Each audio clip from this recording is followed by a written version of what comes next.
সবাইকে, সবাই কেমন আছেন? আমরা তো খুব ভালো আছি। আর এখন যাচ্ছি বাপের বাড়ি।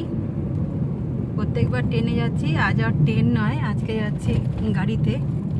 সৈকতের বাবার সঙ্গেই আছে। বাড়িতে যাচ্ছি, একটু দরকারও আছে, কারণ পুজোর জামা কাপড়গুলো মা কিনে রেখেছে, আমি আর নিয়ে আসতে পারিনি। কারণ জুতো আছে আমাদের তিনজনারই, এবার জামা কাপড় আছে, ওগুলো সৈকতকে নিয়ে ট্রেনে করে আসাটা আমার একটুখানি কষ্টকর। তারপরে একটুখানি বাড়িতে হাফ সিমেন্টটা আছে, সেটাও আনতে হবে। বাড়িতে আর কি মা কিছুদিন আগে কাজ করিয়েছিল বাড়িতে, আমাদের বাড়িতে, তা একটু সিমেন্ট বেঁচে গেছে, মা বললো নিয়েও যা।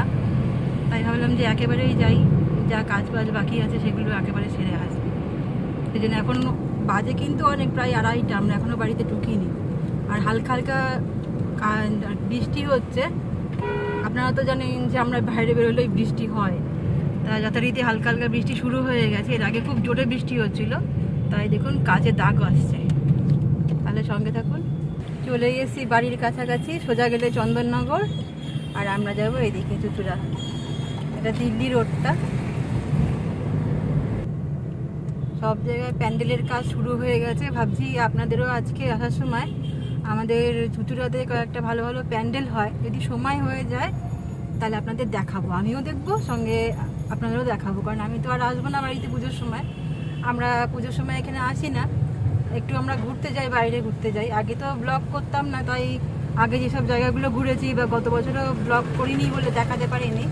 তো এবার যাওয়ার ইচ্ছা আছে, এবার আপনাদের দেখাবো, আর আজকে কয়েকটা ঠাকুরও ঘুরে দেখাবো। চলে এসেছি বাড়িতে, একটু মাকে দর্শন করিয়ে দিই। এই যে মা। আর এখন 4টে বাজে, ঢুকতে ঢুকতে আমাদের বেলা হয়ে গেল অনেক। এই যে খেতে বসে পড়েছি, এখানে আছে শাক, আর এটা তো থোর, আর এদিকে ও খেতে বসে গেছে। এদিকে টিভি চলছে, সিরিয়াল হচ্ছে। এই আমাদের খাওয়া হয়ে গেছে, মা এখানে খেতে বসছে, আমারও খাওয়া হয়ে গেছে। দাও আমাকে একটু দাও, না হাতে দাও।